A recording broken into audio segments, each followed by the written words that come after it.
बिस्मिल्लाहिर्रहमानिर्रहीम। अस्सलाम वालेकुम। इजी होम्योपैथी में आज हम बात करेंगे मसल क्रैम्प की। मसल क्रैम्प या जिसको मुख्तलिफ तरीक़ों से लोग मुख्तलिफ नाम देते हैं, जैसा कि पट्ठे चढ़ जाना भी कहा जाता है, या ये भी कहा जाता है नस पर नस चढ़ जाना, या ये भी कहा जाता है पट्ठों का खिंचाव, या ये भी कहा जाता है पट्ठे खिंच गए। इस तरह के ये मुख्तलिफ नाम होते हैं। इसको प्रॉपर नेम जो है इसका वो है मसल क्रैम्प। अब ये मसल क्रैम्प जो है हम बात कर रहे हैं काफ मसल की। काफ मसल जिसे हम पिंडली कहते हैं, इसकी हम बात कर रहे हैं। तो ये जो पिंडली का मसल है, काफ मसल है, ये दोनों के अंदर आ सकता है, मेल के अंदर भी आ सकता है, फीमेल के अंदर भी आ सकता है। लेकिन काफ मसल का जो प्रॉब्लम है वो ज्यादातर फीमेल्स में देखा गया है, या फीमेल्स के अंदर देखा गया है। और अगर मेल में देखा गया है तो ऐसे अफराद जो कि जिनकी हार्ड वर्किंग ज़्यादा है, जो ज़्यादा एक्स्ट्रा वर्क करते हैं, एक्स्ट्रा एफर्ट करते हैं, फिजिकल वर्क बहुत ज़्यादा है, लाइक प्लेयर्स हो गए, तो उनके अंदर ये जो मसल क्रैम्प है उनकी शिकायत बहुत ज़्यादा है।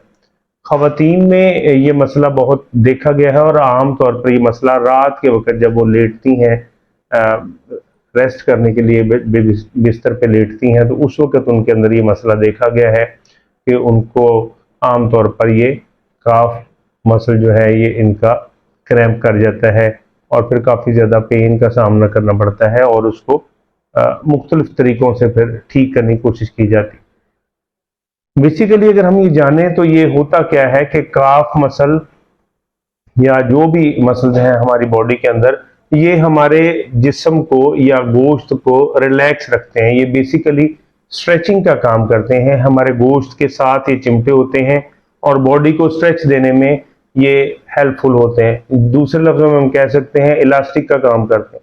इलास्टिक मतलब लचक का काम करते हैं। आप इन मसल्स की बदौलत हम बॉडी को मुख्तलिफ एंगल्स में, जब हम एक्सरसाइज कर रहे हैं तो हम एंगल्स में घुमा सकते हैं, और ये कोई इनके ऊपर इफेक्ट नहीं आता। लेकिन इनकी भी एक लिमिट है, इनकी एक हद है, और जब आप उस हद से ज़्यादा स्ट्रेच करने की कोशिश करते हैं, जब उस हद से ज़्यादा आप इनको यूज़ करते हैं, यूटिलाइज करते हैं, तब ये प्रॉब्लम आता है। आम तौर पर जैसे कि मैंने आपको बताया, प्लेयर हजरात के अंदर ज़्यादा आता है, फीमेल्स में ज़्यादा आता है, और ऐसे अफराद जिनकी कोई जॉब नेचर इस तरह की कि ज़्यादा खड़े होकर काम करना है, या ऐसे अफराद जिनकी जॉब नेचर है बहुत ज़्यादा बैठ कर काम करना है, उनके अंदर ये आमतौर पर मसला देखा गया है। और इसी तरह से ये मसला मसल क्रैम्प का जो प्रॉब्लम है, ये एज फैक्टर भी इसमें इन्वॉल्व है। वो अफराद जिनकी एज 50 प्लस है, मेल हैं फीमेल हैं इससे फ़र्क नहीं पड़ता, तो 50 प्लस के जो अफराद हैं उनके अंदर मसल क्रैम्प का प्रॉब्लम अक्सर देखा गया है, रात के वक्त होता है। एज के साथ साथ मसल जो हैं वो वीक होते जाते हैं, तो इतने वीक हो जाते हैं कि फिर ये क्रैम्प करना शुरू कर देते हैं, इनमें खिंचाव आ जाता है, और जिसकी वजह से जो भी पेशेंट होता है वो तकलीफ में मुब्तला हो जाता है। जब तक वो क्रैम्प ठीक ना हो जाए, वो लेटना तो दरकिनार, खड़ा भी नहीं हो सकता, बैठ भी नहीं सकता, मुसलसल पेन का शिकार रहता है। एक एज फैक्टर मैंने आपको बता दिया। इसके अलावा अगर खुदा न खास्ता किसी बंदे को कोई बीमारी है और लंबे अरसे से वो उसका सामना कर रहा है, लाइक हार्ट की कोई प्रॉब्लम है और उसको काफ़ी अरसे से वो डील कर रहा है, तो लिवर का कोई प्रॉब्लम है उसको काफ़ी अरसे से कर रहा है, तो उसकी वजह से भी ये प्रॉब्लम आ सकता है। हार्ट या लिवर की डिजीज़ की वजह से प्रॉब्लम्स आ सकते हैं। इसी तरह से वो लोग जो किसी भी वजह से कोई लंबे अरसे तक किसी भी मेडिसिन का, चाहे वो कोई एंटीबायोटिक है या कोई विटामिन है या मिनरल्स है, कुछ भी है, तो कोई भी ऐसी मेडिसिन एनर्जी प्रोवाइड करे, थोड़ी सी हेल्प प्रोवाइड करे, और उसका मुसलसल इस्तेमाल किया जाए, तो भी ये प्रॉब्लम जो है ये इस तरह से आ सकते हैं, मसल आपका स्ट्रेच का शिकार हो सकते हैं। तो ये वो तमाम चीज़ें हैं जो मसल्स के खिंचाव का बायस बनती हैं, जो मैंने आपके सामने रखी। आमतौर पर मेल फीमेल दोनों में होता है, लेकिन फीमेल के अंदर बहुत ज़्यादा होता है। मसल का खिंचाव जो है ये एक ऐसी बीमारी है, ऐसा एक मसला है जो अचानक ही किसी भी वक्त हो सकता है। अगर प्लेयर हजरात की बात करें तो उनको उस वक्त ज़्यादा होता है जब वो अपनी बॉडी को वार्म अप किए बगैर ज़्यादा एक्सरसाइज करें।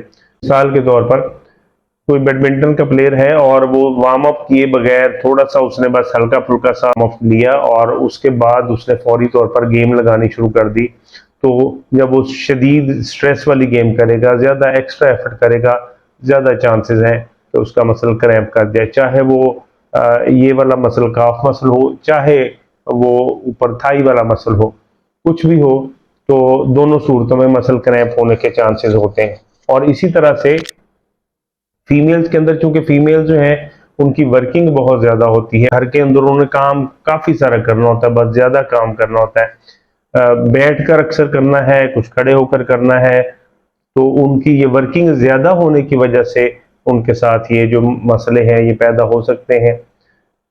अब आते हैं इस तरफ के इसको रिकवर कैसे किया जाए। तो मसल क्रैम्प किसी भी तरह का है, कोई भी वजह है, किसी भी तरह से इस प्रॉब्लम का शिकार हो गए हैं, तो आप हर तरह से इससे निकल सकते हैं। होम्योपैथी आपको बहुत अच्छी मेडिसिन देती है, बहुत अच्छा सोल्यूशन देती है, जो आपको इस बीमारी से निजात दिला सकता है।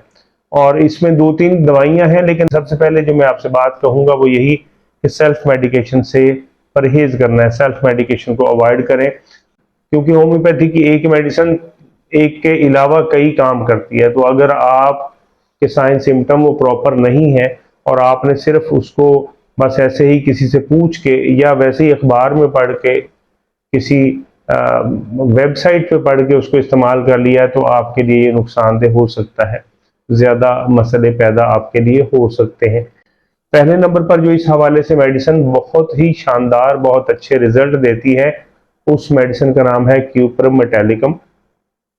क्यूप्रम मेटालिकम जो है या क्यूप्रम मेट जो है, आमतौर पर 30 की पोटेंसी में इस्तेमाल की जाती है या की जानी चाहिए। 30 की पोटेंसी में इस्तेमाल करें, सुबह दोपहर शाम की डोज के लिहाज से इस्तेमाल करें, तो इसके अच्छे नताइज, अच्छे रिजल्ट्स आपको मिल सकते हैं।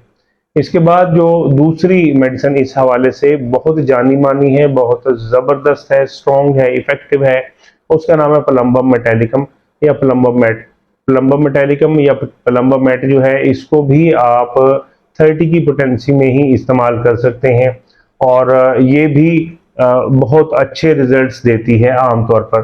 तीसरी मेडिसिन जो इस हवाले से बहुत इफेक्टिव है, बहुत ज़बरदस्त है, और उसका नाम है कल्केरिया कार्ब। तीसरी मेडिसिन जो इस हवाले से बहुत ज़्यादा अहम है, बहुत इंपॉर्टेंट है, ज़बरदस्त इफेक्टिव, उसका नाम है कल्केरिया कार्ब। कल्केरिया कार्ब को भी आप 30 की पोटेंसी में इस्तेमाल करें तो आपको ये शानदार रिजल्ट्स दे सकती है। इसमें रेटिंग भी ऑलमोस्ट इसी तरह से है, लेकिन फिर मैं वही कहूँगा, डिपेंड करता है आपके साइन सिम्टम। हो सकता है आपके साइन सिम्टम कल्केरिया कार्ब के हों और आप प्लम्बम इस्तेमाल करना शुरू कर दें। हो सकता है आपके साइन सिम्टम जो है वो क्यूप्रम के हों और आप कल्केरिया यूज़ करनी शुरू कर दें या प्लम्बम इस्तेमाल करना शुरू कर दें। इस तरह से आप अपने मसले को मज़ीद बिगाड़ेंगे, मज़ीद ख़राब करेंगे।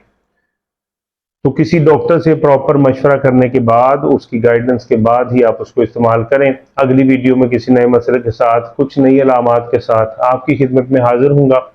तब तक के लिए इजाज़त दीजिए। अल्लाह हाफिज़।